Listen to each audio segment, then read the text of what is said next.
Hello, everybody. Hello. How's it going? I'm Bill, the company's expert, and welcome to How to Get Hired, the weekly live stream where we talk about how to get hired. How about that? This is an interactive live Q&A. So if you are seeing my beautiful face,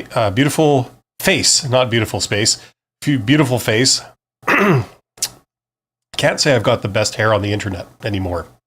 Not anymore. I guess the best I could shoot for is the most business-like hair on YouTube, I suppose. But if you're seeing my beautiful face, you should see a chat box somewhere in the vicinity. If you are a subscriber to my channel, you should be able to get in the chat box and ask me questions. Let me know what you're wondering about, what you're struggling with. Man, I am not on my A game today. The title of this episode is What Are Your Strengths and Weaknesses? Best Answer. So we're going to be starting off with that. And we're going to be taking your questions and talking about how you can get hired if you are between jobs right now, or if you are trying to climb the ladder, you are not between jobs, but you're trying to get promoted or change careers or anything like that. It's all good. That's what we're here for. Special shout out, as always, goes to my YouTube channel members, my Patreons, my super thanks donors, and of course to you, my participants. Thank you very much for being here. Okay, let's dive in without any more ado, as they say. It's funny because the last live stream I did on Monday, I think we opened with somebody asking me this very same question. So here we go again. What are your strengths and weaknesses? This is actually two questions in one. So if you ever get asked this, it might take you a little bit of time because you're essentially being asked two questions. So you answer it separately. There's two parts to this. We're going to do one part at a time. The first part is what are your strengths, or what is your greatest strength, however you want to interpret it. And the other part is what is your weakness, or what is your greatest weakness, or what are your weaknesses, however you want to interpret that. Let's start off with the first part. What is your strength, or what is your greatest strength? This question is actually a really good question to be asked because they're essentially giving you, an open floor. Here you go. Give us your pitch. Tell us why we should hire you. Not why you need a job, but why we should hire you specifically instead of someone else. What's so special about you? What's your greatest strength, right? So it's a great question to be asked. The only problem is that there's one level of abstraction here that usually confuses a lot of people. They're not aware of this, okay? If we think about each to ourselves, what is our greatest strength, we could probably rattle off, several reasons why someone would want to hire us, things that we do or things that are positive about us, right? That's not very much of a stretch. The problem and the challenge for this question, when someone asks you what are your strengths in a job interview, is that you're not just being asked for something positive about you. You're asked for something positive that they will see as a positive, that they will see as a strength. That's what makes it a little more challenging. Let me illustrate, okay? For example, someone comes in for a job interview and they're asked what are their strengths. And they say, well, I'm a very detail-oriented person. I don't like to socialize. I like to get right down to work. You are not going to find me over at the water cooler chatting with people. You're not going to find me gossiping in the lunchroom. You're going to find me at my desk or at my workstation doing my work. That's what I do. Okay, I'm a very hard worker. I'm a very dedicated worker, and I don't have time for goofing off. That's why you would hire me. Right? Seems like a strength, right? However, unbeknownst to that person, the interviewer sees it as a weakness because they were envisioning the candidate for this job to be someone who is in tune with building relationships, having good relationships with everybody around them. And so when someone says, well, my greatest strength or my greatest feature is that I don't socialize, they interpret that as a weakness. That's not really the person we're looking for, right? So you see the problem, right? It has to be a strength that you think is a strength, that the interviewer also thinks is a strength, and that's where a lot of people fail on this question, okay? So how do you know what the interviewer will consider a strength and what they won't? Well, the easy part is that several of the things that they are looking for, they've already told us. They've already told us right in the job description. In a section called requirements, they've said, we're looking for people who have this, this, this, this, and this, right? So they said, these are things that we regard as good. We're looking for people who have these, right? So if you don't know what they're thinking, you've just met these people, you have no idea, where their head's at, a really great answer would be to echo what they've said they're looking for, what they consider a strength. So the way I recommend you answer the what is your strength question is you go down the job requirements as listed on the job posting and you mention those. So if you have those, or you could certainly speak to them, that's what you would talk about. Now, if they're asking you for your greatest strength, only one, I would say pick the first requirement that's listed on the job description. That's obviously something they care about. It's obviously something they're looking for. So when they want to know about you in a nutshell, what's your greatest strength? You say, well, I've got this thing. I've got the educational qualification, the university degree or whatever it is that you're looking for. I regard that as a tremendous strength. It enables me to do all kinds of things, especially as related to this work, and I'm very passionate about doing that type of work. So that's my greatest strength. Okay, so that's how I would recommend you answer the first part of this question when they ask you what's your greatest strength and weakness. Okay. If they ask you for multiple, then you'd list multiple of those, right? Maybe go down the job requirements, the first 2 or 3, right? You're looking for 5 years experience in this. Well, I have 5 years experience in that. It's taught me a lot, right? I feel like I really know my own. I can add a lot of value. And that's another one of my greatest strengths. Okay, let's move on to the second half of this question. They said, what are your strengths and weaknesses? Or technically they said, what are your strengths and weaknesses? They could have asked you, what is your greatest strength and greatest weakness? Same thing. Let's move on to the weakness part. Now, the weakness question, this is a trick. It's the king of trick questions in a job interview. It's a type of negativity question. And a negativity question is when they ask you about something bad, right? I have a video coming out tomorrow about another negativity question. The question, what's the most dishonest thing you've ever done, right? They're also asking you there about something bad. These are trick questions because the thing is, if you were to be very forthcoming, okay, you were to give them full and complete information about the thing they're asking about. In this case, you were to tell them all about your weaknesses and, describe them in detail. It would be bad because you're handing them reasons on a plate to eliminate you. And the kind of annoying part of this question is that if you go to a lot of people, a lot of recruiters especially, and you say, what should I say when someone asks me, what's your greatest weakness, right? The standard answer you're going to hear is, just give them a weakness and then, be honest about it, because all they are doing is they are just simply seeing that you have some self-awareness and you have some objectivity about yourself and you realize that you have flaws and you are working on them. That's all we want to know, right? Sounds harmless, doesn't it? Well, that sounds very pretty, but the problem is in reality is that what we usually see is that when you have several candidates interviewing for a job and they ask this question to all the candidates, the ones that tend to pass are the ones that tend to not give real weaknesses about themselves. That's what we see. Because what tends to happen, I could go into all the reasons for it, but I'm not going to do that. What tends to happen is that if you give full and complete information about real, genuine weaknesses you have that would affect you on the job, they will eliminate you. Okay? So that's why this is a trick question. So the thing is, you can't say, I have no weaknesses, right? You can't pass off a strength as a weakness.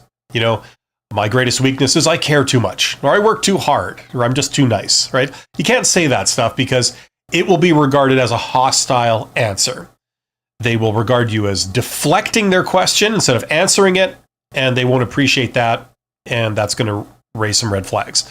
So the challenge is you have to give them an answer, but it can't be an answer that they can use against you. Okay, that's the catch. A lot of people will be honest and they'll say, oh, my weaknesses. Well, first of all, I've got a lightning quick temper. And I hate doing this type of work. Just between you and me, I actually hate this work, right? Oh, and I tend to take very long breaks, shall we say, right? So the more weaknesses you give, they just say, thank you for letting us know that. And then they eliminate you, right? You fail. So here's what I recommend for the weakness question. They want a weakness. Here's what you do. Think of a trade-off. Okay? A trade-off. What's a trade-off? Things that go like this, right? So for example, I work fast, which is good, but the quality of my work tends to go down because I'm working so fast, right? I don't have a chance to revise it or take any real care in what I do, right? On the other hand, I tend to really double check everything I do. I tend to really pay attention to what I do. I care about the quality of the work I do. But that means that I'm not the fastest worker. Others may go faster than me, but I do better quality, right? So quality and speed kind of go like this, right? What's another trade-off? Well, I tend to check with everyone to make sure that I have everyone's permission and everyone agrees that, I'm going to do the right thing before I do it.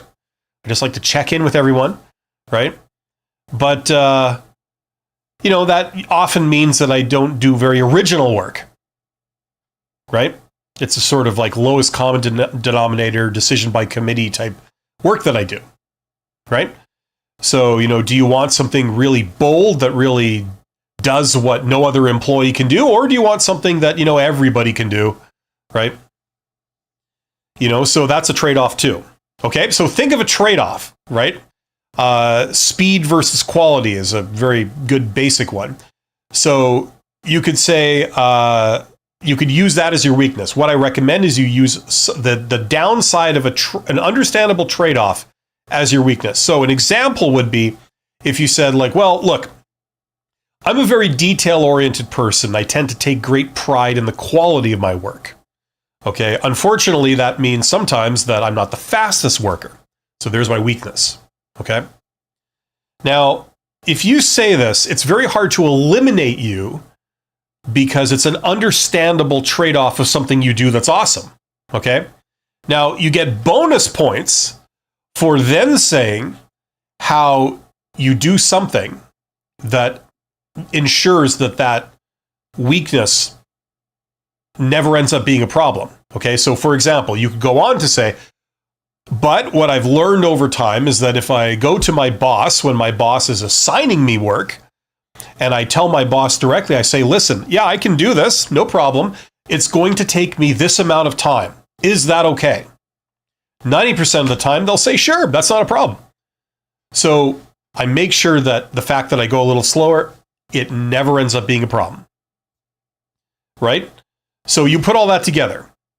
What's your greatest weakness? My greatest weakness is, well, you need to understand, I care about the quality of my work. I'm a very technical person. I have a lot of attention to detail. I double check everything, and I make sure that when I submit something, it's done properly, right? However, that means that sometimes I'm not the fastest worker.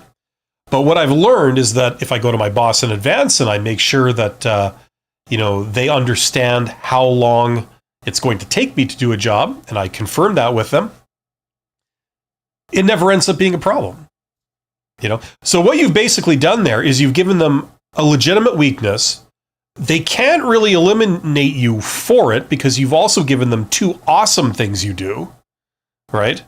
And you've just said that it's never a problem. It never impacts your performance. So, you know what I mean? That's how I would answer the weakness question. So you put all that together, and that's the answer I'd recommend for what are your strengths and weaknesses. Hopefully that makes sense.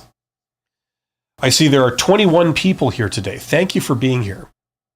If you have any questions, get in the chat because I no longer have any agenda or any monologue to give. I'm relying purely on your questions and comments to react to and answer. So if you are struggling with something, you are wondering about something, let me know and I will do my best to help you out. That's the whole purpose of this.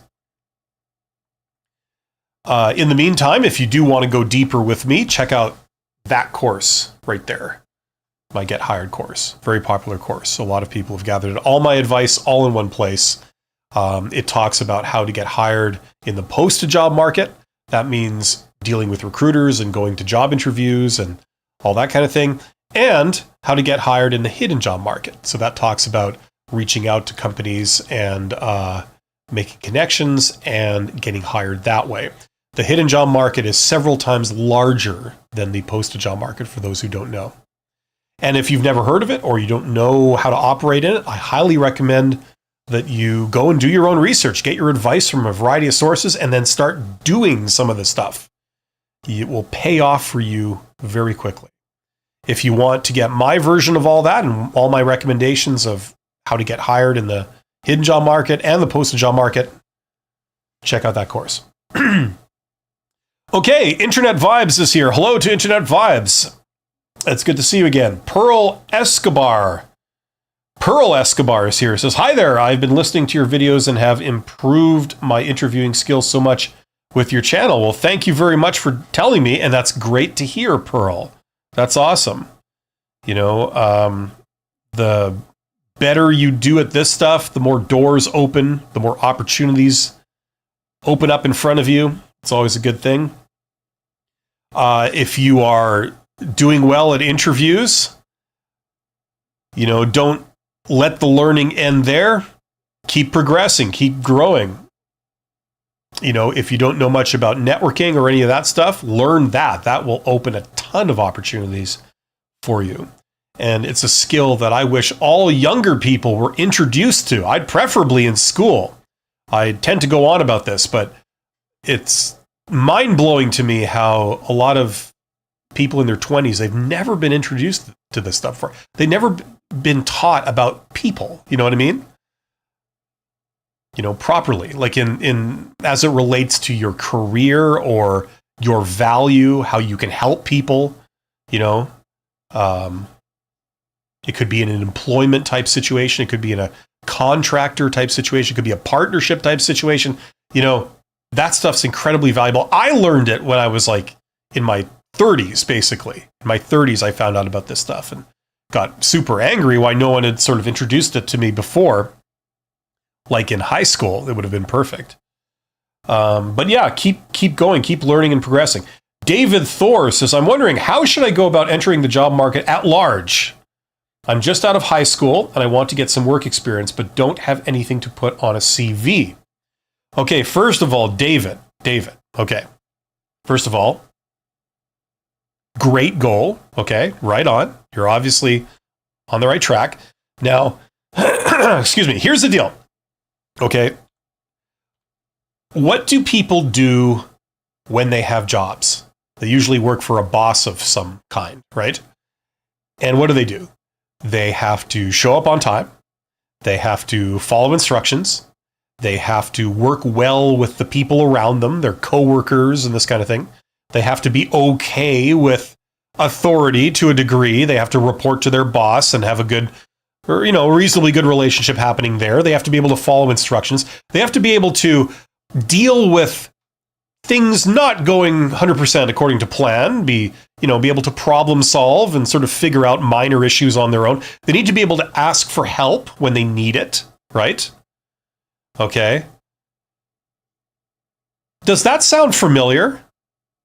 That's all the same crap you've done in school, right? In high school. Those are all the things you've had to do, right? You've had to work in groups. You've had to follow instructions. You've had to have a good work ethic. You've had to meet deadlines. You've had to be punctual and show up on time. You've had to ask for help when you need it. You've had to, be able to problem solve and figure out things when, there's some minor problem that develops, right? You've had to ask for clarification when your instructions don't really make any sense, and independently on your own initiative, go back to your boss and say, listen, we've encountered a bit of a snag. Can I get your assistance and your guidance on what you would like me to do here, right? Okay, so all of that you've done before, right? In high school. So I'm not coming down too hard on you, but I'm just making a case out of this. Don't tell me you don't have any experience. You've done all of this stuff before. And not only that, but you've proven that you've done it, because you wouldn't be able to pass high school if you weren't able to do all that stuff, right? Okay? So listen, when someone is to ask you, say in a job interview, like, give me an example of, work you've done. You can use all that stuff from high school. You could talk about specific projects you've done, presentations you've done. Maybe you were falling behind in a course, or you did bad on a test, So you independently, from your own initiative, you went to talk to the teacher, right? And you worked with the teacher. Maybe you had to do some extra work with the teacher, right? To bring you kind of up to speed, back to where you should be. Okay. You course corrected, and then you passed the class, right? Anything like that you've done in high school, you can say all of that because it's totally relevant. It says a lot of good things about you. Okay. So always remember that. Don't let anybody convince you don't have any experience, because you have a ton of experience. Okay. Now you're just starting out. Everyone just starts out, right? You got to start somewhere. God knows I did. Everybody does. Right. So you're actually doing pretty well in that you're thinking ahead. A lot of people don't even think ahead. Right. So, okay. So you might not have anything to put on your CV in terms of like working for employers. Okay. But if you think about it, you've got a lot of experiences and a lot of accomplishments in high school that if you wanted to, you could expand upon that in a resume. Okay. Now I know it seems a bit weird because resumes are meant for work experience, but it's a start, if you've done any volunteering or that kind of thing, you could put that on there. If you have any ambitions to do something, you could put that on there. Preferably if the ambitions line up with the job you're applying for, right? You want to make sure that kind of aligns. Okay, but hopefully that gets started, right? You're on the right track. Pearl says, it's been 2 interviews where they say that I should hear back in several weeks because they're interviewing people. Does several weeks mean that they're rejecting me, but afraid to say so? Listen, they will never, I don't want to say never, okay? Because there's always some weirdos and morons out there, but it's pretty much a rule that they're not going to say, I'm sorry, we passed on you, you're no good, right? They're really wanting to avoid delivering bad news like that. So instead, what they do is they say like, well, we'll let you know, right? We'll be in touch. This kind of thing, right? I'll get back to you. That's the famous line, right? Which of course means I will never get back to you. So the thing is, if it's a yes, it'll be pretty damn obvious, okay? They will call you the next day. They'll say, hey, can you come in for another interview or something like that, right? It'll be pretty obvious. If it's a no, or even if it's an undecided, we don't know where we're going. We honestly don't know at this point in time if we're moving forward with you or not. Okay. If it feels bad or it feels kind of neutral, uncertain, for all intent and purposes, that's a no, at least for now. Okay. So what that means, the only real thing that means is that you keep moving. Okay. Don't dwell on this any further. I know that's easier said than done, but try to move forward. Keep focused on applying for more jobs, turning over new opportunities. Keep looking forward, okay?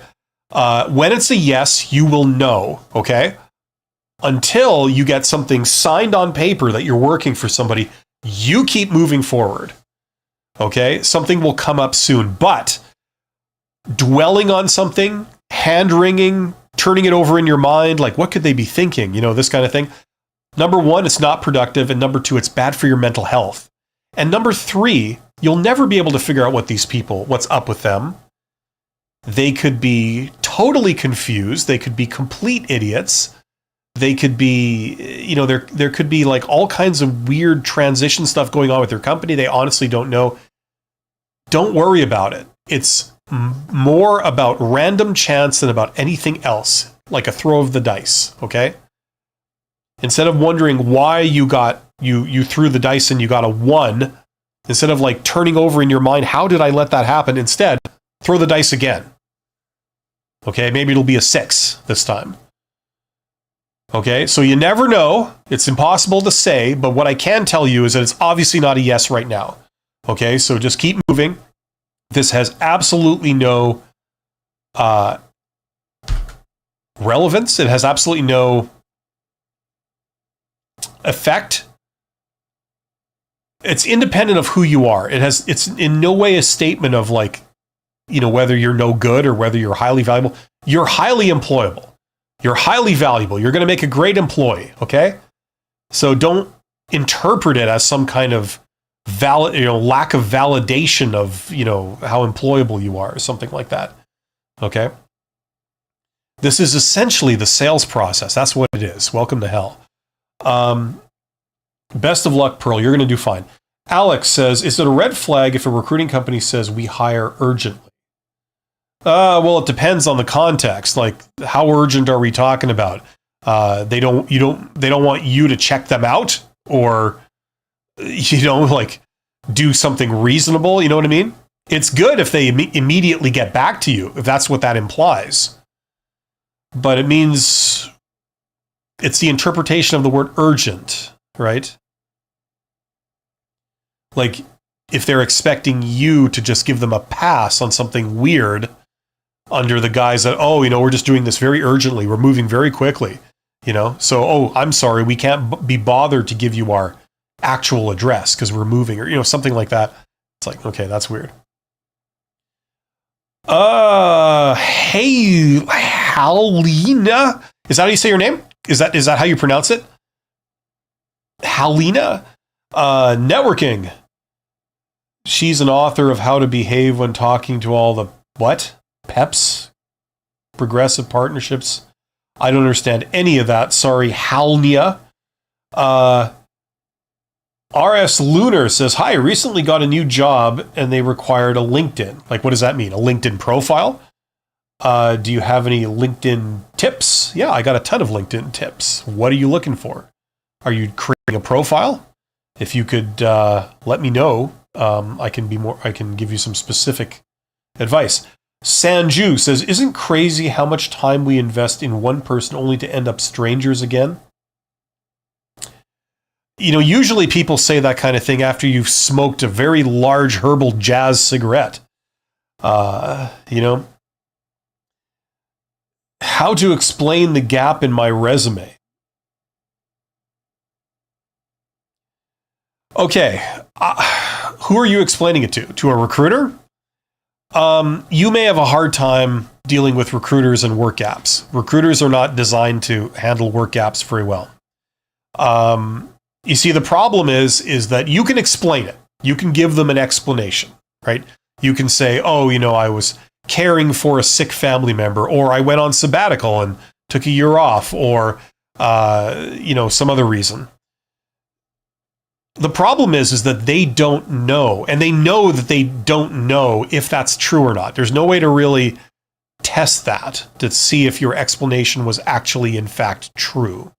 So the problem is that generally speaking, recruiters will regard a work gap, especially if it's a current work gap, they'll regard that as a red flag and they'll label you as a high-risk candidate. Okay? There's all kinds of explanations you can give. Oh, I went back to school. Oh, I took some training. They don't know if any of that's true. Okay? So, sometimes it won't be an issue, depending on the details. Sometimes, however, it will be an insurmountable obstacle with recruiters, okay? Now, fortunately, most people, when they get jobs, they don't go through recruiters, okay? They don't pursue jobs that are posted publicly, and they don't go through recruiters. It's called the hidden job market. And that's how people, A, change careers, and B, overcome work gaps. So if you're like someone, let's say you're a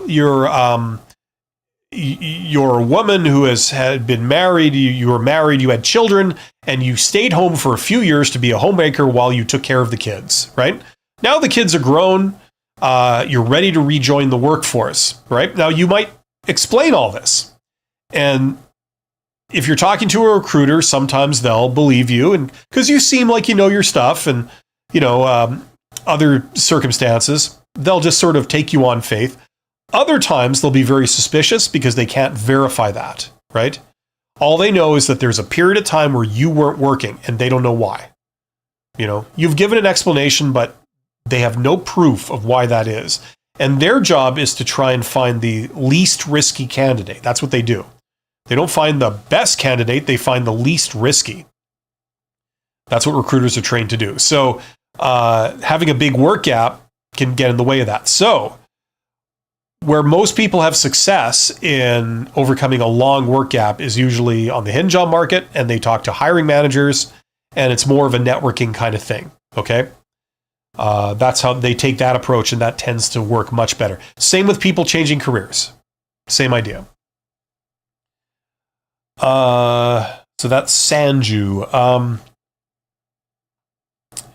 1 or 2 year gap. Now listen, I mean, that, like, ever since COVID kind of like shook everything up as far as like hiring, right? So a lot of people were disrupted during COVID. So they had like 1 or 2 year gaps. It's not unheard of. It's not unreasonable.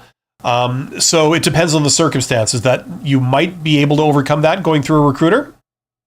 Or if you find that you're just getting nowhere and a lot of time is passing, tune into the hidden job market and go about getting a job through that. You'll probably be a lot more successful. Tara says, Sanju, that's definitely worth its own episode. Okay. RS Lunar says, in that 1 or 2 year gap, did you have any certifications or learn new skills? Okay. Alex, urgent word, it can be not good if they don't offer training. Yeah, most places don't offer training. They're really trying to go away from that in this day and age.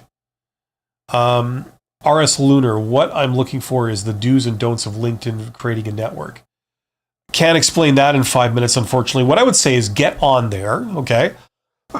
Excuse me, get on there. And then probably the best way of understanding what tends to work is just do a people search where you see a lot of other people's profiles, one after another, and then you get an idea of what they're doing, and then you do something very similar, in terms of style and in terms of like how much to write and what type of thing should I write here, like if you have those type of questions. Now, what you can do is if you have a certain background, like let's say you're a graphic designer, okay? Or let's say you're a journeyman plumber, okay? And you don't know kind of what, a typical journeyman plumber's LinkedIn profile should look like, right? Do a search in your hometown for journeyman plumber, and like that's what you type into the search box, and then do a people search, and then the individuals that show up will be journeyman plumbers. So people like you who have a similar background, similar industry, similar career, that kind of thing, and just look at their profiles and see what they have on there, right? That would probably be a good starting point. The big thing that I would say, regardless of what you do see out there, is have a professional photo. That doesn't mean you have to pay money to take it professionally. You could take it with your phone if you have a smartphone, but just have the photo be professional. So it's like a headshot, like head and shoulders, right? And I've seen a lot of people's pictures where they look like angry or they look frustrated.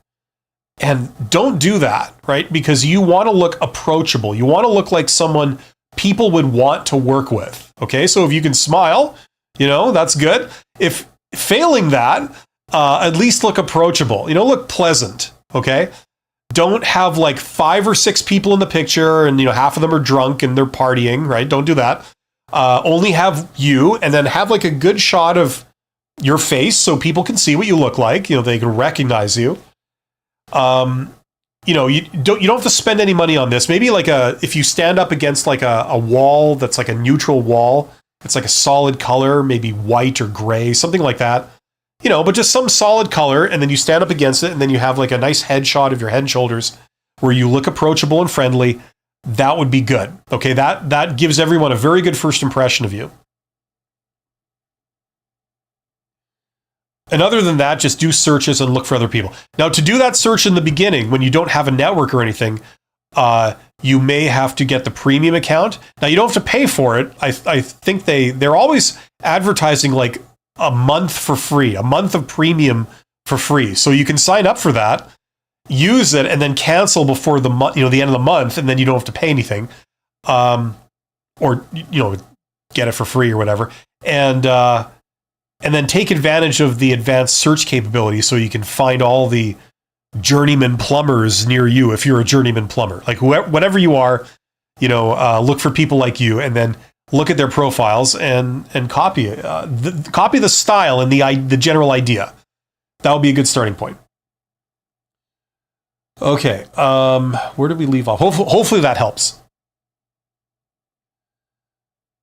Internet vibes. How long should I wait before following up for a job I'm interested in? Don't wait very long. I'd say the next day. Follow up from what? From an application or from an interview or something else? If it's first of all, if it's a job application, okay, you've sent in an application like with your resume, okay. I would say unless it's a job you really care about, like you said, those are the only ones I'd ever follow up with, like for an application. Normally, you wouldn't follow up for an application. It goes in, and if you receive something back that acknowledges receipt of it, great. If you don't, oh well. I wouldn't waste time following up with applications. If it's something you care about, like you said, I would. If it's an application, I would wait 1 or 2 days max, and just say, just confirming you receive my application. You may never hear back from that either. Like if that goes to an email address or somebody, But if it's an interview, you should always send a thank you note for every interview you go to. The thank you note should go to everyone present at the interview individually. That's what I would recommend. So if you did a job interview and there were 2 people in the room with you, okay, try your best to find out who they were, like while you're there. If you can get a business card from both of them, that'd be perfect. Okay, then you know exactly who these people are, right? Okay, and then the next day, like 24 hours later or less, send them a thank you note, right? So that's like the follow-up for an interview. Okay, but for applications, I would not make a habit of following up for applications, simply because you could spend your time on much more productive things. Okay. RS Lunar, can I just add a random people who I think are interested or is kind of looked down upon? Yeah, well, see, the purpose of LinkedIn is not to just connect with random people. It's to connect to people you know, or that's the idea. So what I would do is if you get on there, okay? Now, have you had a job before? If you have, do a search for that company, find the people in the company and like the coworkers that you worked with, maybe your boss, maybe your boss's boss, people at the company. There'll probably be quite a few people at that company or that organization, where you worked that you kind of know, like their name. Obviously, some people you'll have very close working relationships with. Other people, you might just know their name. That's fine. If you know their name, you can reach out to them to say, hey, we worked in the same company. I'd like to add you to my network, right? Do that for every place you've worked. You could do that for your high school friends. I don't know, like anybody that's on there that you would have some connection to. The principal of your school, things like this, right? But don't just, the idea in theory is not to connect to just totally random people, right? That's not really what it's about, right? That usually doesn't result in any real advantage. It can actually result in negative things because you got this big unwieldy network. You're getting all their posts and feeds. You don't know who any of these people are. None of it's of any interest to you. You know what I mean?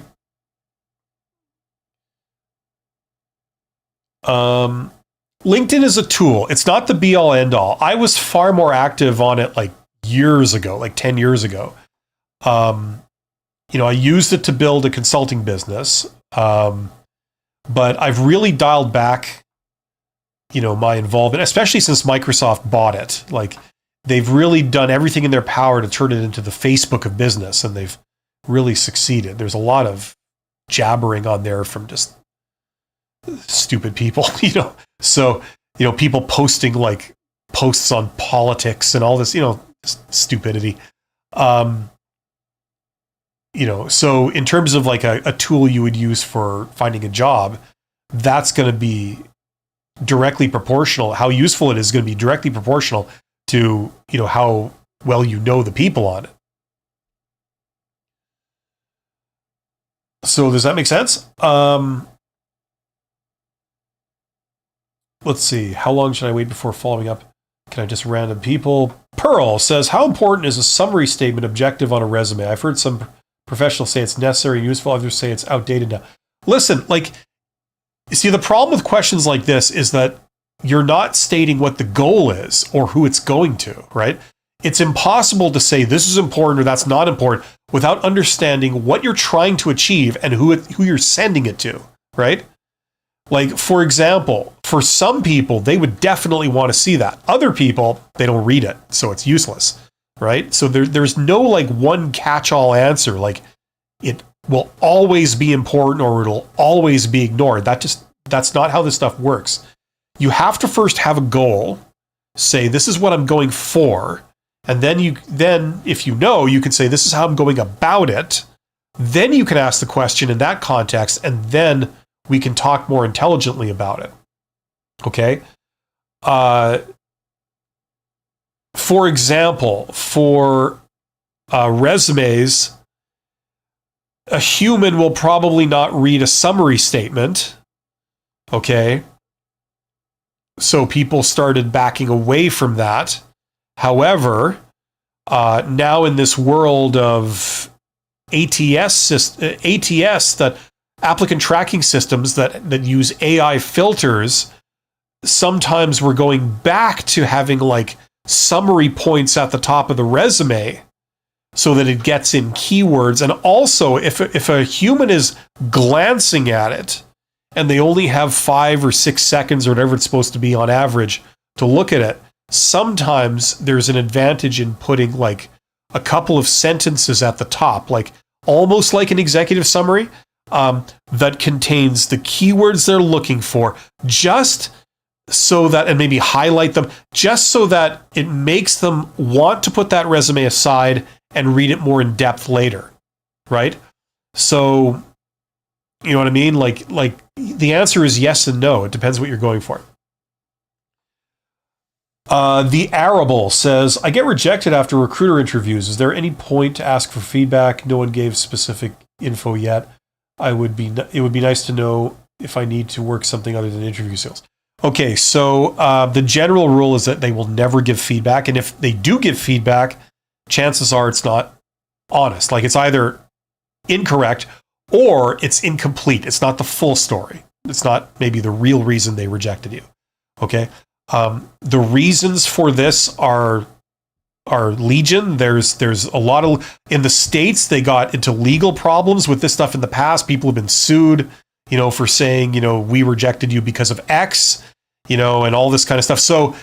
So there's a lot of forces pushing recruiters to just not give feedback, right? Or to deflect that type of question. Okay. That's not how you work on yourself, unfortunately. Okay.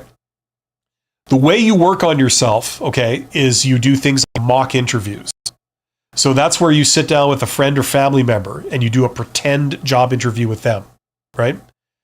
First of all, that's the number one benefit of that is just being able to rehearse, because the more you rehearse, the better you will be, right? And then you'll be able to kick ass at a job interview. The second reason, and this is not going to be true for everyone, because not everyone really respects the opinion of their close friends and family. But the second reason is you could ask for feedback. You could say, how was I doing? How am I doing? Do you have any suggestions for me? Now, it depends on if you trust them or not, right? Now, if you're willing to spend a little bit of money, you can hire career coaches. For example, a lot of executives will pay a lot of money to external HR companies to do mock interviews with them. So they're sitting down with recruiters and they're just doing mock interviews to work on their interviewing skills.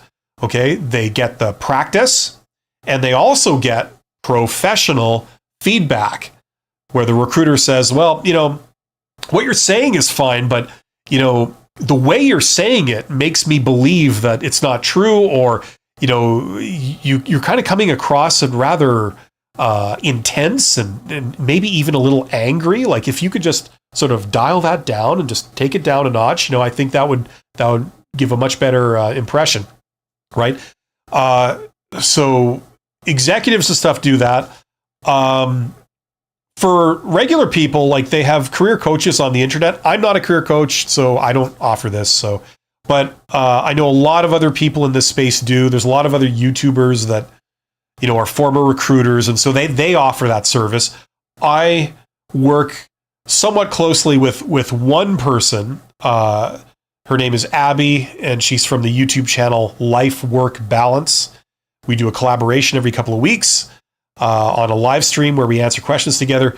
She offers this service, and what she was telling me was that a lot of people will get just one session of like 1 hour, and just that alone can spot a lot of issues. So there's a couple of options for you. You could do it on the cheap with friends and family and just work on it that way, maybe get a little feedback. Or you could hire a professional, maybe just do one session for 1 hour, just one mock interview, and just have them react and give you some recommendations, because they'll be much more objective about you than you are of yourself, right? Another possibility is you get the 1 hour thing, you get some advice, you go off and you rehearse that with friends and family, work on yourself, maybe come back in like a few weeks, like a month or something, and do another 1 hour session with a career coach, maybe even a different career coach, get some more feedback.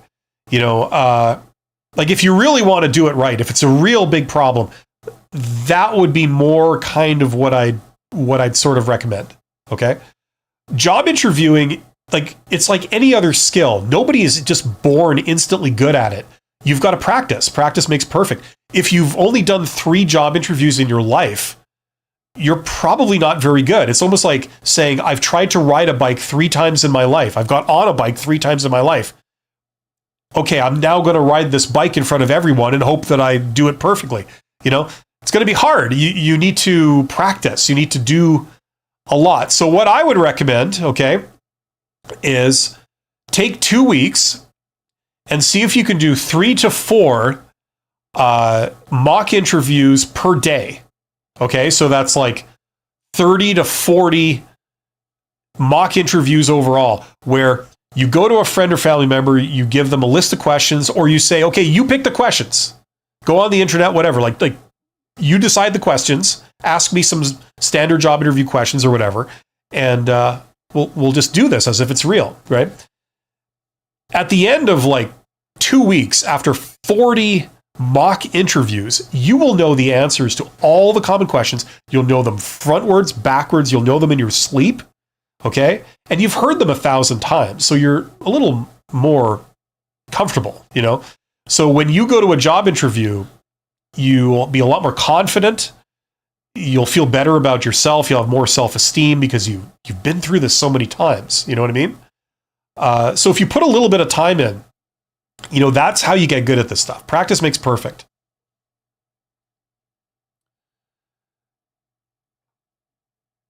There we go. I totally went off on a tangent. You were asking about feedback.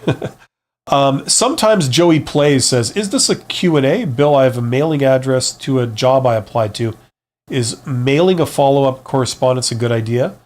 That used to be how everyone did everything. I can't say because I don't know the exact circumstances, but there's nothing weird about that. Like, the way you would do it is you would write a letter, you'd have an envelope, you put your address on it, you put their address on the middle, you put your return address on there with a stamp, you put a paper inside the envelope, usually typewritten, you say, I'm following up, I'm just wondering if there was any news or any movement on the status of this position. I just want you to know that I'm very excited about it, and I feel that I have all the requirements. Now, if that position is closed, I just want you to know that I'm interested in any other positions that you might have that are similar at your organization. I look forward to working with you guys. Thank you very much for your time and consideration. Best of luck. Something like that. Then your name. Right? And then you put that in an envelope and you send it. Now, that's how people used to do stuff. You don't need to do that in this day and age, but I don't think there's anything wrong with doing it. You could try it, but don't expect the earth and the sky. It'll be just like sending a follow-up, right? A lot of people don't get responses to follow-ups. But if it's a job that you're really, really passionate about, or it's a company where you really want to work there, it would be great if you could get your foot in the door there. It might be worth doing, See if you can address it to a specific person. Try and find the name of the person, right? You can call the company switchboard or something and ask, like, who is the, manager in charge of this or something. All that's fine. Best of luck. Internet vibes, adding on from a recruiter, for example. Okay, so internet vibes. How long should I wait before following up for a job I'm interested in? This was the how long should you wait question. Not long, Like if you send, like I still don't know if it's an interview or an application, but in both cases, don't wait very long. Like a day is kind of good, no more than 24 hours, I would say, is a general rule. They won't even remember if it's beyond 24 hours, especially a recruiter. Recruiter gets like inundated with all kinds of correspondence, right? Silver says, how do I know if the job I'm applying for is a ghost job? I feel like you've been burned by them several times. There is no way to know in absolute terms. There's a few red flags you can look for. Like, for example, if there's anything suspicious, like this job is only valid for 24 hours, and we have to select someone immediately. It's unclear, or very vague about the title or the duties. Or the conditions of work, like, for example, like where you're going to be working. Some jobs you require travel, some you don't. Some jobs require you to work at a certain location, other ones are remote. Some require you to be at a certain location here, other ones, you kind of might shift between a couple of different locations.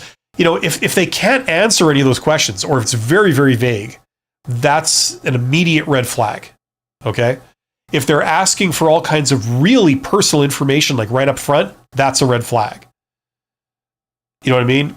Just very vague on the time it's posted and the time it expires, that's also a bit of a red flag. There's a whole bunch of these. If you use ChatGPT or any other AI tool, just go and ask it that question. What are the common red flags for ghost jobs? How do I know if it's a ghost job? And it'll run through the whole laundry list for you. So just anything that seems weird or suspicious or out of the ordinary, it's probably a ghost job.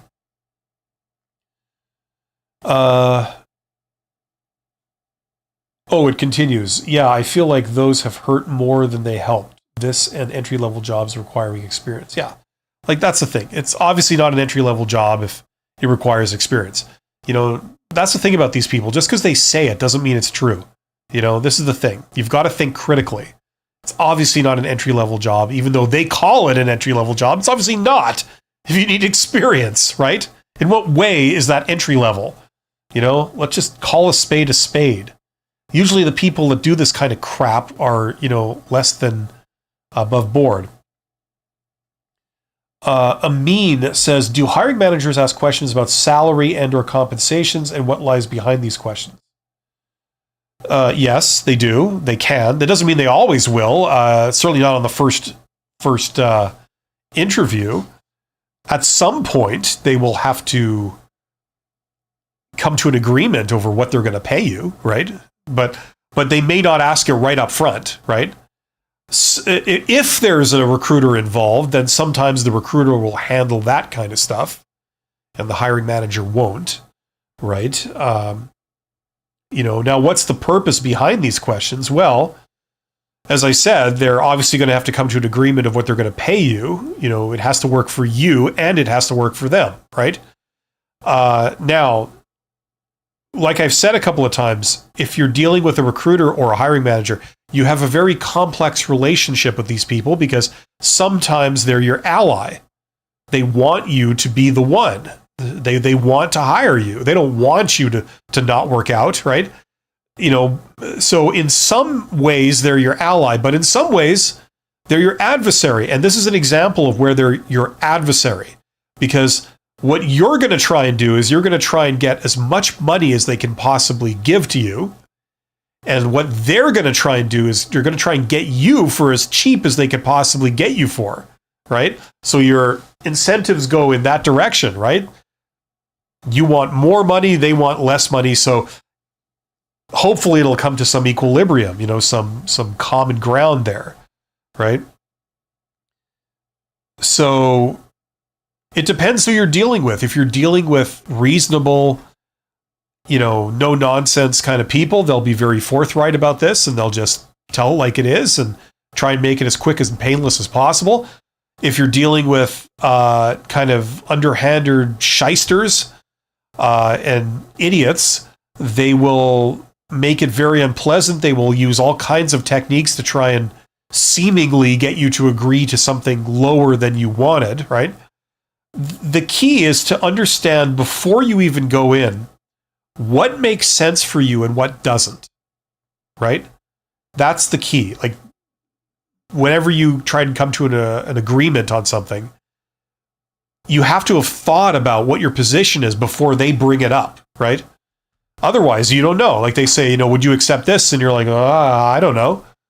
And then they call you a week later and they say, oh, I'm sorry. I asked my boss if they would be willing to do this, but it turns out we can't do that thing that I told you we could do, but we can do this lower amount. So I'm sorry, it'll have to be that. Hopefully you're okay with that. And you're like, I guess. You know what I mean? So they use all these tactics to get, the amount to go as low as possible, right? That's a sign of, not the greatest people, right? But it's an incentive that everybody has. Nobody wants, it's like you when you go to the store. You could buy this product from store A, store B, or store C. You could buy it from like a gas station, you could buy it from a grocery store, or you could buy it from a bulk outlet, right? Now, where would you go, right? All things being equal, you'd want to get it from the cheapest place. Nothing personal. That's just why pay more for the same thing, That's how they feel. They feel the same way.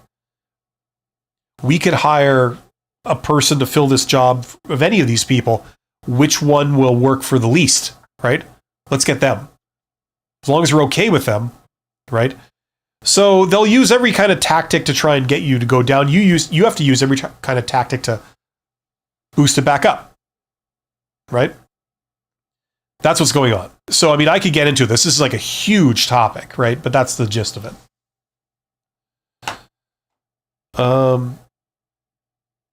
And there we go. So, wow, we've reached the end of the questions. We've got 29 people here.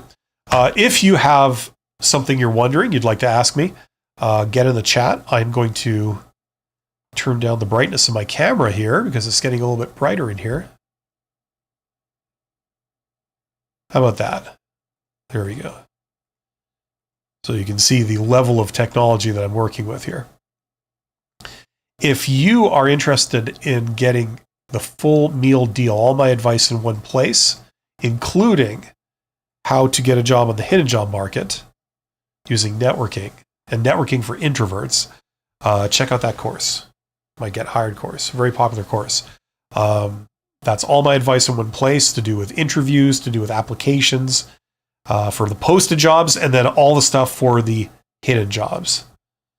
So I put it all in one place because some of the stuff, especially the hidden job market, you just can't explain it in like one video. You just can't, because there's so many principles that are like layered on top of each other You have to present it all in a monolithic kind of thing, one after another. So all my recommendations are there with templates and procedures and all that kind of stuff. If you're looking for that, check that out. There's a link in the description under this live stream. But get in the chat. There's 29 people here. If you're wondering something, if you're struggling with something, let me know and I'll do my best to help you out. And don't be too shy to ask follow-up questions too, because I just sort of give an answer that's off the top of my head, and I'm just going on like a sentence or something. So, don't be afraid to clarify or to give me extra detail if that's necessary. Yeah, so also while we're waiting, if you are someone who's not between jobs, that's not like, your immediate concern, but you're wanting to get promoted, you're wanting to be considered a contender for a management position, especially, check out that course, Write Like a Professional. Because even though it's called Write Like a Professional, it is about writing, but it's also about communication. It's basically about what to say, what to communicate, how to respond to various different things. It's a place where I put all the advanced communication skills I had to learn over many years to climb the ladder. I was an executive. I was eventually a CEO of a smaller company, and I had to learn a ton of stuff to get there. You have to tack on a lot of things. The higher you go, you have to tack on people management skills, financial skills. There's a whole bunch of things. Advanced communication skills. This is the advanced communication skills component. So if you're interested in that, check that out. That's sold quite a lot of them lately for some reason. But there's a link in the description box. And as with all of these, I also have done videos that answer questions about the course, like an FAQ type thing. So, so it's as transparent as possible. You can see what you're getting. You can see how it works. So there's that too, all in the description box. You're welcome, Amin de Volantis. You like my accent? I really got that continental pronunciation that I pride myself on. But yes, I'm glad that helped somewhat. Get in the chat. Let me know. What are you guys wondering about? What are you struggling with? Do you have interviews coming up? Not getting interviews, like you're doing a billion applications and you never get called back? What to do about it? Let me know. I'm going to turn down my brightness even more. Here we go. Okay. Mohammed says, "Hey Bill, is it quite possible to modify my job title a little bit to align with the job?" Yes. I would personally, I would not judge you on that, assuming, of course, that you're not lying about any of the details of your job. Okay? Now, the reason I say this is because if you go to different organizations, whether they're private companies or government or charities or whatever, the lingo changes. Okay? So, for example, you might work, like what I came across many years ago is you might work in one company and your job title is frontline manager. Okay? That's what your official job title is. And then, in my case, you change jobs, you go to a different company, you're doing the same job, except that your title is now supervisor, right? So supervisor versus frontline manager, it's the same job, it's the same role. It requires the same skills, the same duties, right? The problem is that what I encountered back then was, you would apply for a job and the recruiter for that position is looking for someone with supervisor experience, right? So I had supervisory experience, right? But the thing is, on my resume, it said frontline manager. So this recruiter was so stupid that they said, well, you don't have supervisory experience. Look at your resume. You have this frontline manager. That's not supervisor experience. Of course it is. I was saying, of course it is. It is. I mean, look at the duty. It's exactly the same. They're like, nope, sorry, you need supervisory experience. It's just that simple. I'm sorry, you're not qualified. It's like, what? So anyway, I eventually got the job through networking because it was the same job, that I was qualified for. But it's like, it's so stupid. People getting caught up in the semantics, like in the lingo, right? So in this day and age with ATS, where you have AI filters, it's exactly the same problem all over again. They're looking for certain keywords, right? And they will use certain lingo at that company, their own lingo, to describe things, right?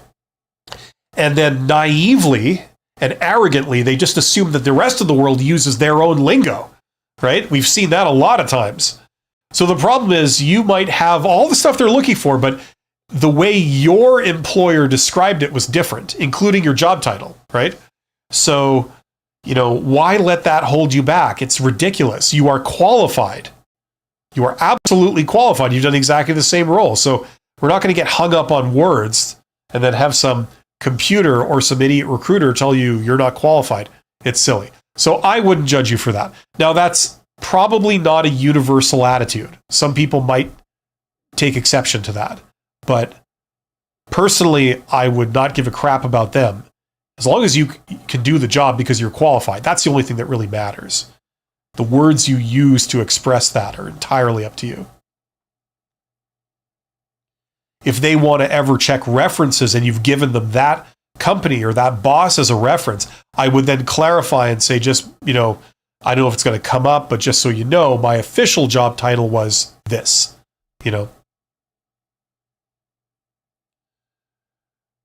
Okay, where were we here? That was Mohammed. So that's what I'd say, Mohammed. Internet vibes. Do hiring managers always go with the most experienced candidate in final interviews? No, not necessarily. Sometimes the most experienced candidate can be a jackass, right? They can not be friendly. They can be kind of aloof. They can be kind of a little bit, arrogant or whatever. Like, people will skip over that person for someone slightly less experienced that's friendly, that's personable, that's enthusiastic, that is easygoing. They're not like easily rattled or upset. You know what I mean? Like those matter much more. The thing is, every single candidate that the company brings in for a job interview, right? On paper, they're all qualified. You could hire any one of those people. That's the point of bringing them in.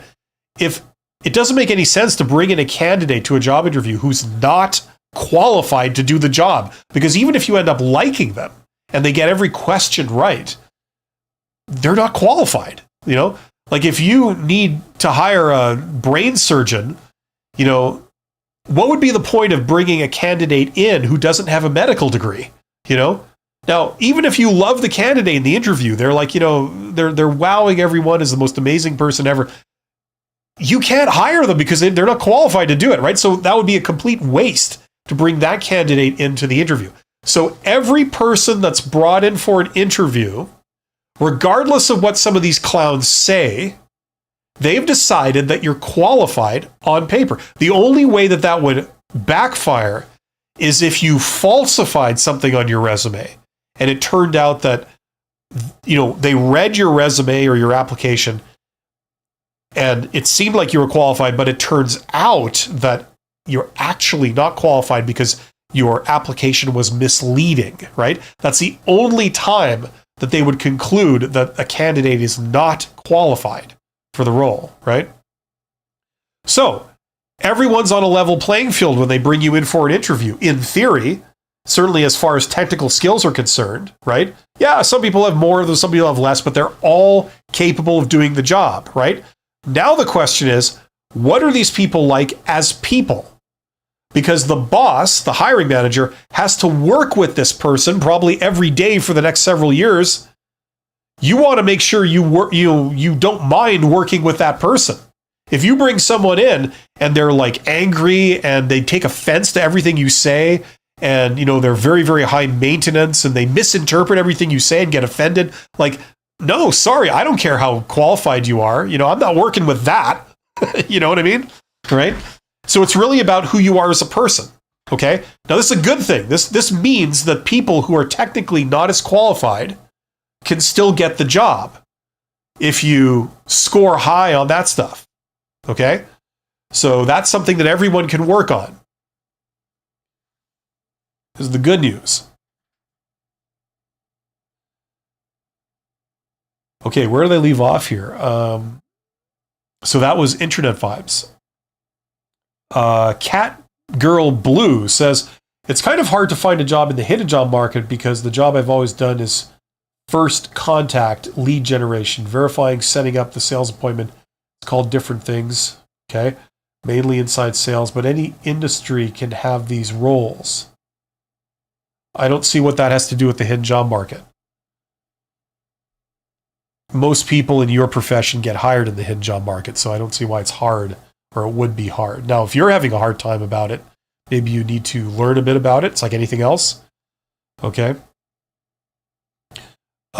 Silver Evans says, I've been struggling with applications, especially on the posted job market. I've been watching your videos and trying to implement them. I think they've been helping. I'm getting more interviews now. Okay, good. That's good. It continues way down here.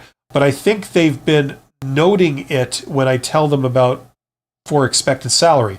I'll need to know more about the position, especially when I can feel like it went well. I'm not selected. Yeah, don't go by feel. It always feels great, usually until you get, the rejection. How it feels is more to do with the skill of the people involved and has nothing to do with if you're accepted or rejected. Obviously, if you get hired, usually it goes somewhat well. You know what I'm saying? But just because it goes well, it doesn't mean that necessarily means they're moving forward. It just means that these people are very polite, very gracious, and very good at making people feel good about themselves, which is a skill in, it's a people skill, right? Okay. So you're getting more interviews now, but I think, so this thing about expected salary. Yeah, hopefully you've seen my video. You say you've seen my videos. Hopefully you saw the big one on salary, right? That's got millions of views. It's a stupid dance, right? You can't actually talk about salary until they've decided they want you, right? Until they extend you an offer. That's the only time you can have any kind of serious discussion about salary, right? Anytime they bring up salary or compensation before the offer, okay? It's not to talk about salary. It's to try and eliminate you, right? I mean, think about it. They won't even tell you the benefits, but they expect you to give them a number on salary. It's ridiculous, right? You don't know if this job it involves travel. You don't know if this job involves shift work. You don't know if it involves working holidays. You don't know if it involves remote work or impossible work conditions. You have no idea of any of that stuff, but yet they need you to give them a number. Of course, it's ridiculous. I mean, anyone can see it's ridiculous, right? The only reason they're asking that is not because they're trying to accommodate you. It's because they're trying to eliminate you, right? And they've got a hurdle number in mind. And if you ask for more than that, they eliminate you outright, right? That's obviously what's going on, right? Now the problem is that if you say the really, really low number, right, then they try and hold you to that, right? So it's you're damned if you do and you're damned if you don't type situation. So the way to handle that is you deflect all salary questions. You don't talk about it. They ask you a question. We need you to give a number. You say, I'm sorry, I can't give a number, right? Well, why not? Well, I just can't. I just can't at this stage. I know nothing about the job. I'd have to think about it. But I'll get back to you. And then you don't. If you bring me in, we can talk about it more, kind of thing. It's basically that's the attitude. It's that plus tact. You add tact to it, so it doesn't come across as so uncooperative. But that's basically what you're doing, right? Okay. I mean, watch my video on it. you basically try several standard tactics of getting out of it. A lot of times those will work, but sometimes they'll really push it, in which case you give a range, a wide range, right? Really low to really high. Both numbers are like, they're not unreasonable. They're not ridiculous, but they're just within what might be reasonable, right? And you say, look, I can't say. Somewhere in there would be fine, And that way they can't eliminate you because you ask for too much money, but then it leaves you open to asking for more later because you never committed to a low number. You know what I mean? Like, just all this stupid song and dance that they do. And then when you get to the offer stage, that's when you have the real negotiation, right? But you see, if you ask for more than like the minimum, they're not going to pick you because they'll just go with a cheaper person. They haven't even decided they want you at that point, right? That's how the salary thing works.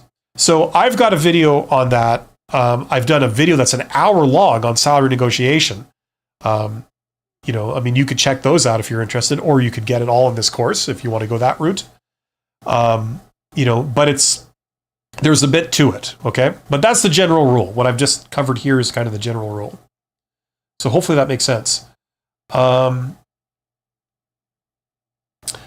Amar says, had a recent series of job interviews for the same management position. Given a verbal offer, I countered, offered $5,000 more, and then asked, a verbal offer, okay, and then asked to interview with the then CEO past that, then as a final phase.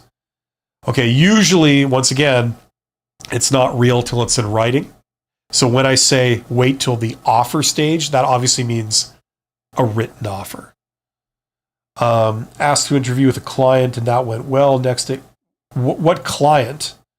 And that went well. Next day, offer taken, and I had nothing in writing. Yeah, well, because it's not real.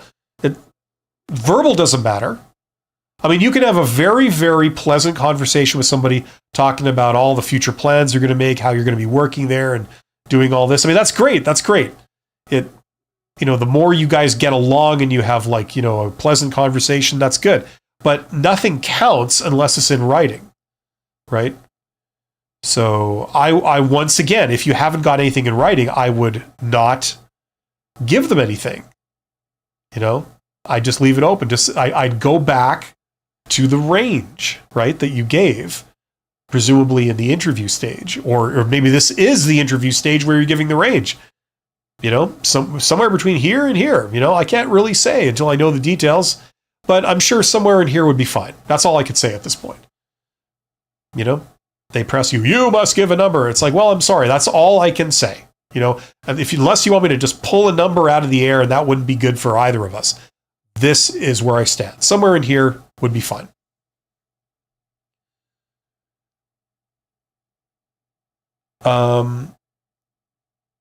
Okay, so Silver Evans. I think I did that one, right? But I think they've been noting. Yeah. Okay, Amar says, shows a lot about that company and group of people. Yeah, it does. It does. It's all smiles and chuckles until they try and lowball you. It's been really draining on my mental health. And a lot of that sometimes is to get you in a mood to talk. So you'll speak freely, you'll go off the map, like you hadn't planned on talking about this. You hadn't considered all these different factors yet because you're not at the offer stage. And then they'll have this nice, pleasant, free-flowing conversation where it's all smiles and chuckles. And then they sort of subtly ask you about, what you would want in this area and stuff like that. Next thing you know, you're talking about, you've revealed your position to them and you lose, and then you never hear from them again, This is the problem. This is like a known sort of thing. So you gotta have determine what your position is before you go down there. You say this amount of money makes sense to me, no less, or it doesn't make any sense. If they want me to travel, then that's extra. If they want me to do shift work, that's extra. If they want me to, work in multiple locations and keep moving around, that's extra. If they expect me to commute more than this to some other weird location, that's extra, right? You need to know what your position is, right? And then you don't have a serious discussion about it until you get to the offer stage. There's no point. What does it matter, discussing the stuff before they've even said, we want to hire you?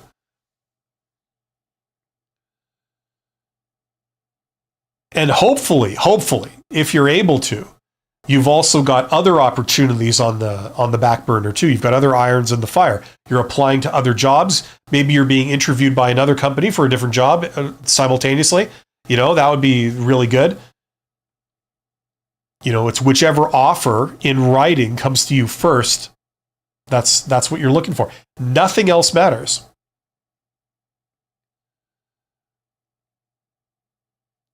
Silver Evans says, it's been really draining on my mental health. Okay, now this is the expected salary thing. Listen, Silver Evans, okay? I'm going to say something to you, but it's going to reduce the brightness of my camera like a total amateur here. Okay.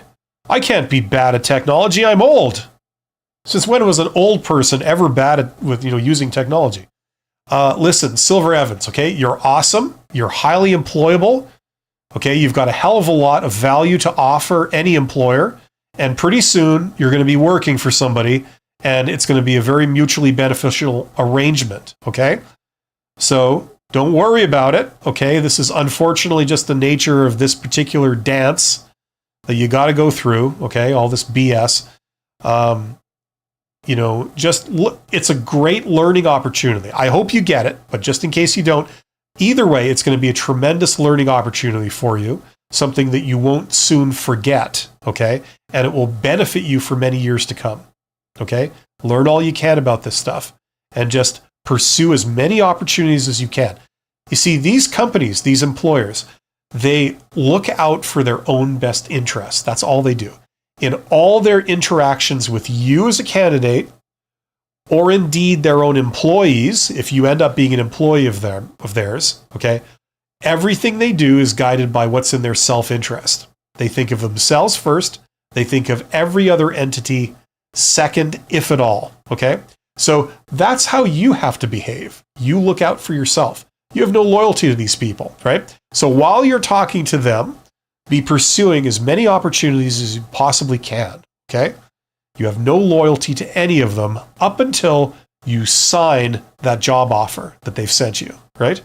Okay, only then does it get a bit more complicated. Now you have some loyalty to somebody, okay? In the meantime, look out for number one. Look out for yourself, okay? And don't worry, this process, it's governed primarily by random chance, okay? So don't take any kind of thing not working out as any kind of statement that you're deficient in some way, okay? You're perfectly fine. You're doing everything right. There's a lot of people that know a lot less than you do that are trying to do this, okay? So take heart, my friend, okay? It's going to work out. Unfortunately, sometimes we have to learn some lessons along the way, and get some experiences, okay? But it'll work out pretty soon.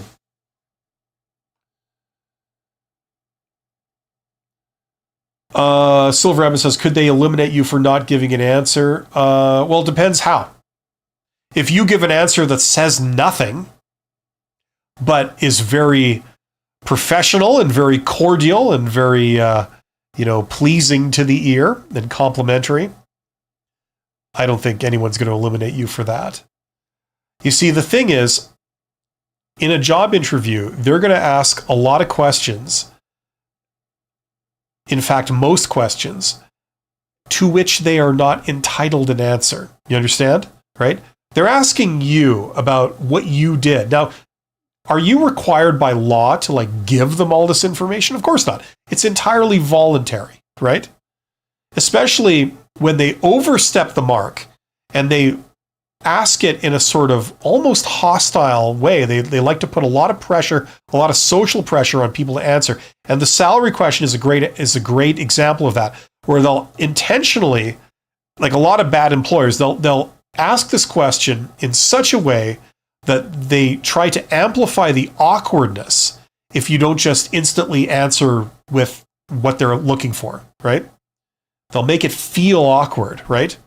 For example, they say, what are your salary expectations? And then you say anything other than a number, and they say, well, I'm sorry, I need you to tell me a number. So what's the number, right? And it's starting to feel awkward if you don't give a number, right?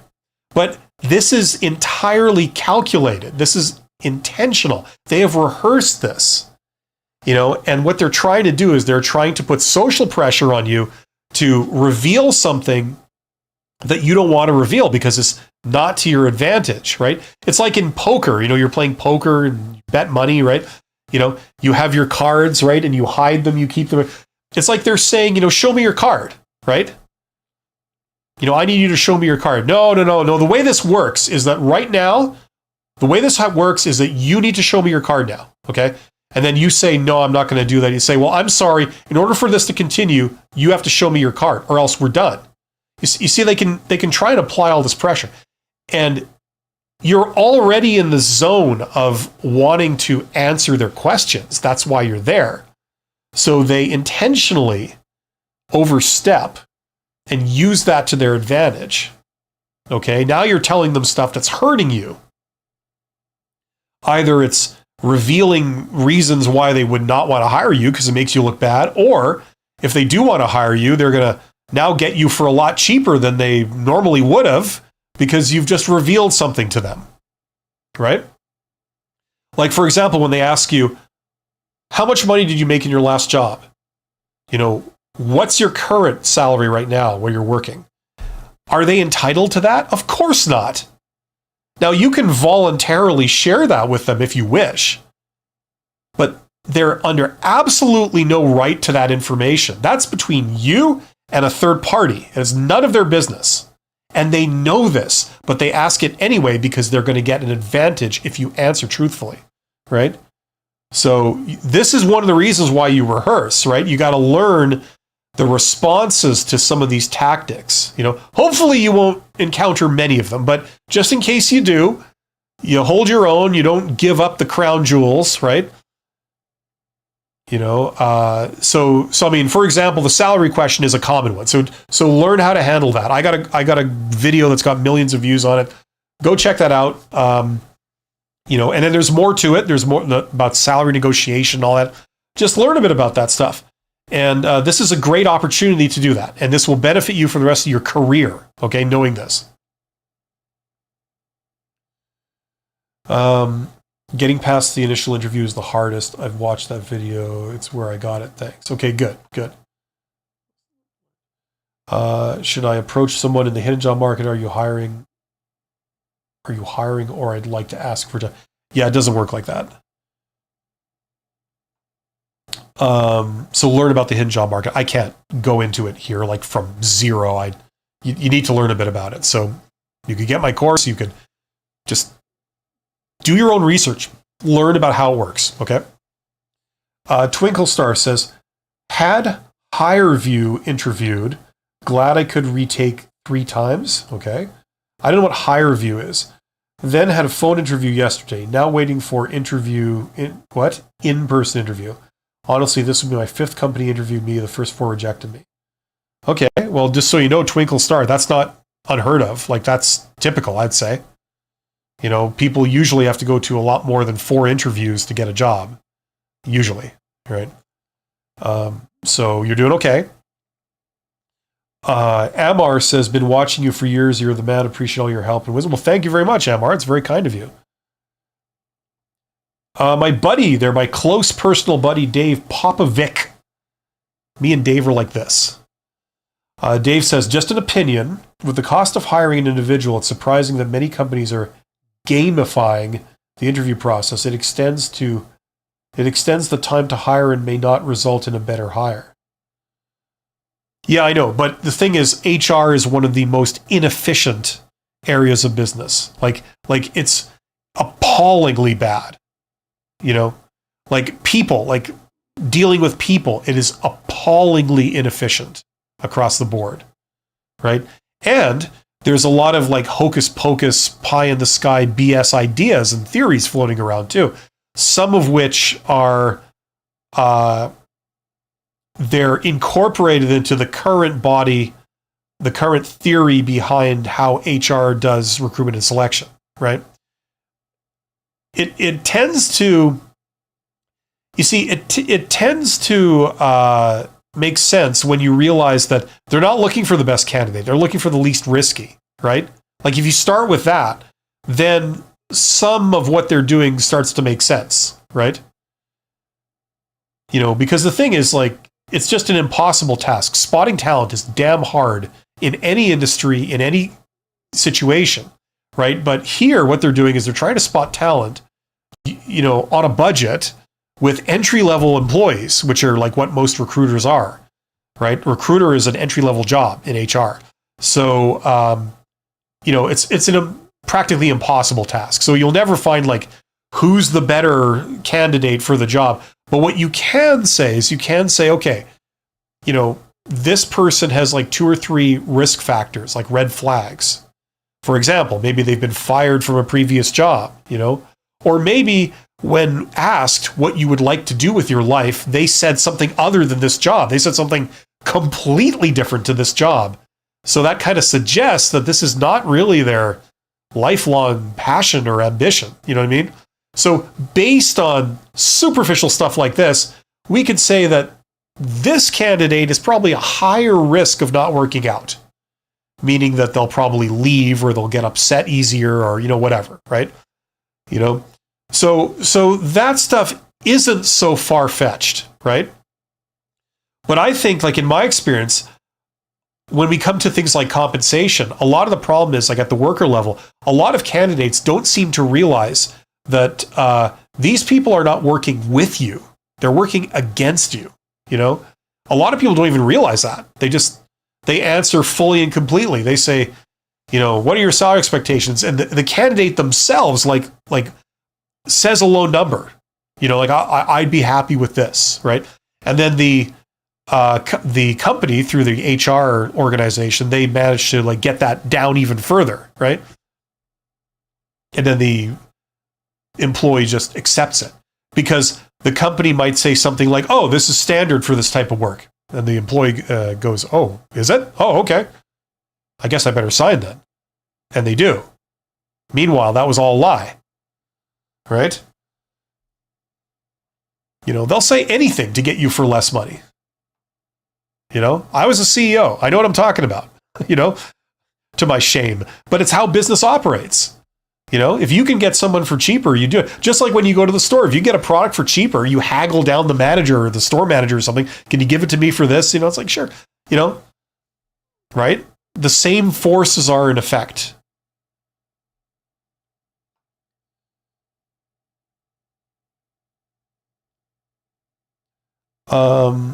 Silver Evans, thank you for the encouragement. I've been struggling with this for years now. Silver, you're going to be just fine. Listen, it's a learning game.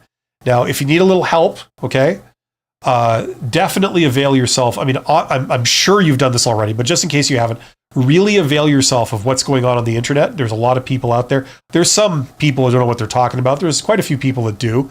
Get your information from a variety of sources, and then try things. Like, go out and actively try things. No one can tell you you're wrong if you've done it. You know what I mean? Or if you've seen it with your own 2 eyes. Nobody can tell you it never happens or it doesn't happen. You know what I mean? So get a good, broad cross-section of advice and then go out and try things. Do things yourself. So you're drawing on your own experience for your learning, not just what other people say. Okay? And if something doesn't make sense, like a lot of things won't make sense when we talk about hiring through recruiters, okay? There'll be a lot of contradictions, a lot of things that don't add up. That means you don't know the full story. Something else is behind the scenes of which you are ignorant. You need to learn what that is. For example, what do recruiters care about the most? They care about years of experience. That's their metric, their sort of universal metric for determining how good somebody is.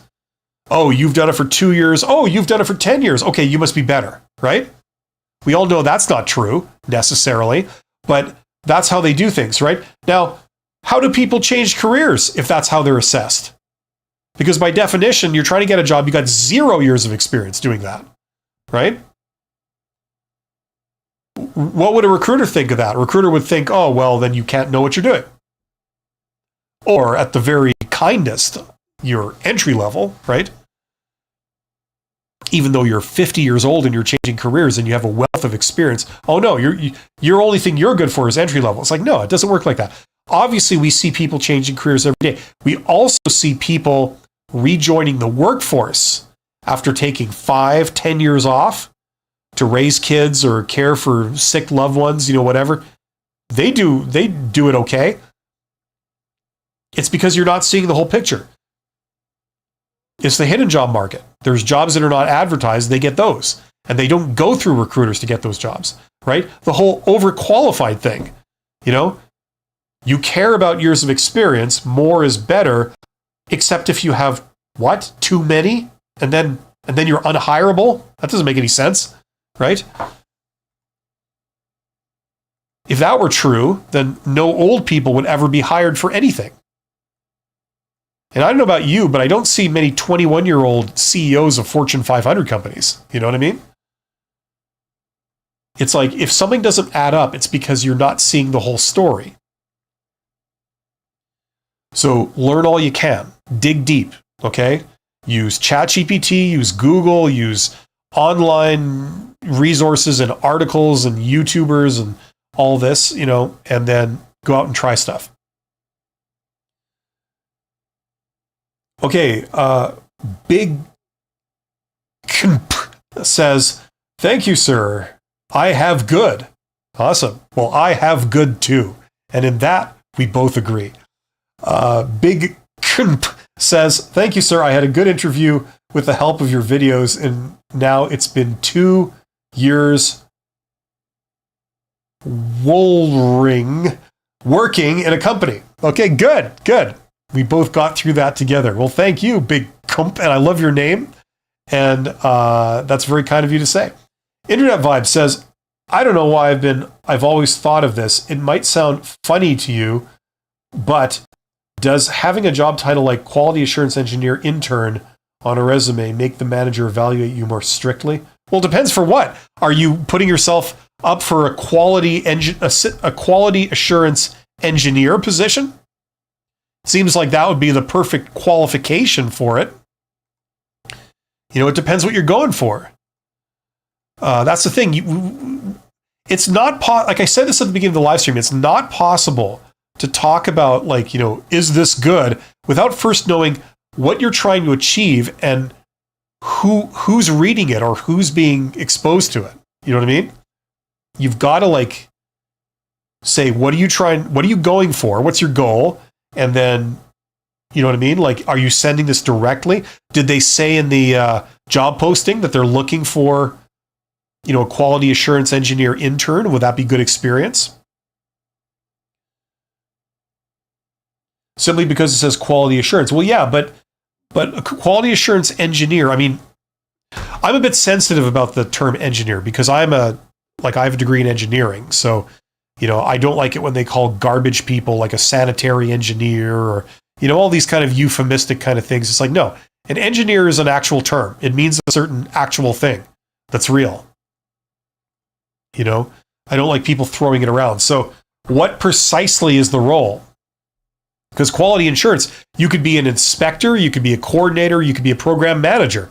You know what I mean? There's a lot of, it's like saying HR. You could be the director of HR for a company with 100,000 employees, or you could be a entry-level recruiter. You know what I mean? So there's a difference of degree in that. To me, it seems like it would be directly applicable, okay? But I would need to know what the title of the position is for a start. PJ says, hey, from Georgia, how do you decide which experiences to put on your resume and cover letter if the interviewer is looking for the least HIF? What's HIF? The least high-risk candidate. Okay, well, you need to watch a video or learn about how to make a resume. What you should be doing is you should be tailoring your resume for every job. And then in order to know what to put on the resume, it depends what they're asking for in the job description, right? So if they said, we're looking for someone with this, and this, right? Now, let's say you have 4 of those, right? The first 4. So obviously, you want to put those 4 things on your resume and have them pretty damn prominent.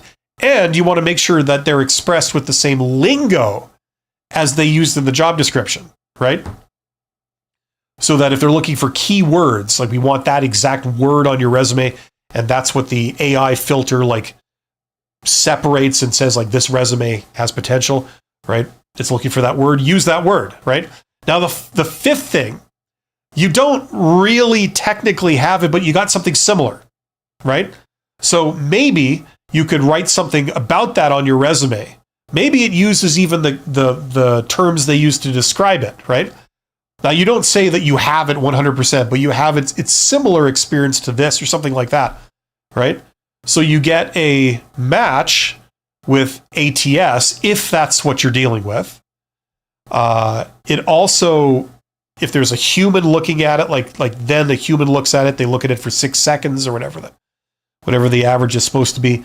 You've highlighted like bam, bam, bam, bam, bam. You got those like 5 things that are mentioned on your resume. This looks like a contender, right?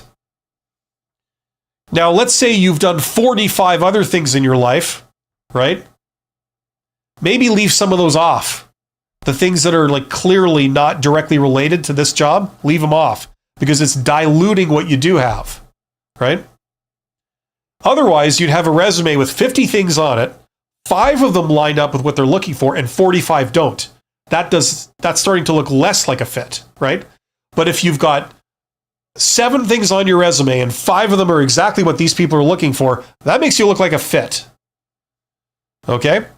So those are some of the general principles behind this. Hopefully that makes sense. Same with a cover letter. Same idea. I mean, cover letters are even less standardized. So it depends what these people are looking for in a cover letter, right? You know, usually a cover letter essentially kind of just restates what you said on your resume. It summarizes. I got this. I'm super enthusiastic. I'm available. I'm looking to learn. I know about your company. I love your company. You guys are amazing. I'd love the chance to interview with you. You know, there you go. Hopefully that makes sense. You do that kind of thing, you're on your way. Learn as much about it as you can because there's a lot of details there. Okay, but you know, and hopefully you're using some of the AI tools that we have available to us to help you in customizing your resume because they can do all the heavy lifting for you. You need to know what specific commands to give it. Like the more you do of this, the better your commands to the AI tool will be, and the better the result will be. Silver says, thank you. I will definitely try to adhere to your advice. Well, best of luck, Silver. Best of luck. You're obviously a highly competent person. I can tell that just by interacting with you. You're going to be fine. Just learn all you can, you know, and I wish you every success. Internet Vibe says, for any tech position, what I mean is the words quality assurance will make them check my college if it's good, etc. Still don't follow you. Sorry, Internet Vibes. I understand that you're going for a quality assurance position or for any tech position. Is you're concerned that if you use the words quality assurance, will that make them look more deeply into your background and evaluate you more strictly? That's what I'm getting from all this. I'm not sure if that's what you mean. I don't think so. I mean, that could be some weird quirk of that super specific industry that you're in that geographic region. I mean, I don't know, but I wouldn't have thought so as a general rule. You know, quality assurance, I don't think. You see, the thing, okay, listen, in the worlds of IT, like this is what I know from leading an IT company 25 years ago, is that, you know, you have developers, you have testers, and sometimes, you know, they label what they do as quality assurance or quality verification, something to do with quality, right? Like that's what they'll call their testers. You know what I'm saying? So that term conceivably might have like a very specific meaning in that industry, in a tech industry, if they're talking about testing code or making it more resilient, or something like that. Like I'm not sure. So maybe in that context, you're looking at that. Now, here's what I would say: if you want to learn what the proper lingo is that people are using in a certain industry, in a certain location, go on LinkedIn, do those people searches where you look for people that are similar to you. Let's say you're working as a Python or Perl developer or something, and then you have quality assurance somewhere mentioned on your resume.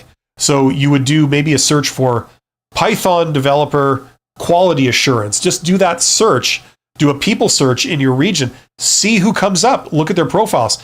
There are people that have those terms on their profile. So see how they expressed it and what their background is. And if it's the type of quality assurance that you're talking about, or it's some other weird thing that has a very specific meaning in those circles. You know what I mean? That's one thing you can do to check. You can also get on, like, if you haven't already done so, the obvious stuff, the immediate stuff is like, get on ChatGPT and say, like, in this industry, in this application, does this term have any connotations? What does it mean precisely? Does it have multiple meanings? That kind of thing, right? Or you could even ask it more advanced stuff. I don't know how accurate it is, but you could ask it, what are the expectations for hiring somebody in that role for a quality assurance kind of, if you say quality assurance on your resume, what are the expectations that in terms of work experience that you're expected to have had?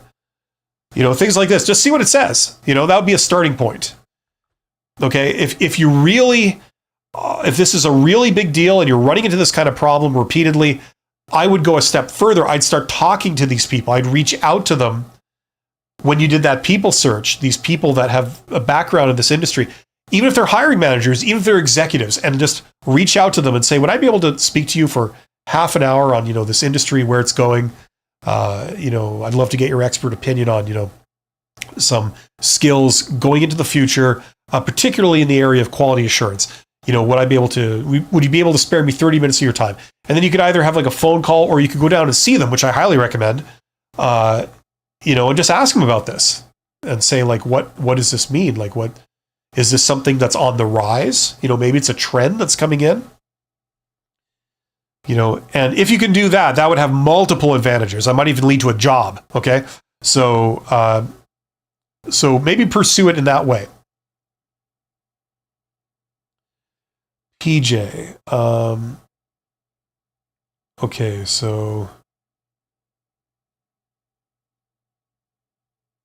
That was, okay. PJ was, which experiences you put on your resume and cover letter. Okay, well, so you've done that, because that's the basics. Like, I just covered the basics. So, I can't give you a more specific answer until you give me more specific details about what you're trying to do. But that's basically the approach, right? So it's now up to you to sort of, put in all the details of that on your resume. And if you've done it, okay, maybe there's not a problem with your resume. I mean, if that could honestly not be what the issue is. Have you tried anything in the hidden job market? That's where all the jobs are. Maybe try that. People don't give a rat's ass what's on your resume in the hidden job market. They care about you, and having a conversation with you. So, I mean, you know what I mean? Maybe that's where the jobs are for that industry right now. I'm not sure. But regardless, that's where you should be looking. And the last thing it's been nearly 2 hours. There's 33 people here. I'm going to take this last question. Just a final reminder, if you want to go deeper with me for any of this stuff, check out that course. That's where I put all my stuff, including all of the stuff I talk about, the hidden job market. It's all there. Link in the description box of this video. Check out this course also. If you're trying to climb the ladder and put yourself forward for a management position, or if you're not, it will still help you be much more effective at your job, because you'll be able to deal with people a lot more effectively. I have a live stream starting on this channel in 10 minutes. So I'm going to answer this question, and then I'm going to go away for a couple minutes, and then I'll come back with the live stream that's scheduled, which is Honest HR Nitrous. That's where we get into, the real nitty gritty of what's happening in the real world when it comes to job search and all the stupid little shenanigans that they're pulling. Albrecht says, can I get AA degree, 2-year college, a good job? Sure. I have no idea what that means.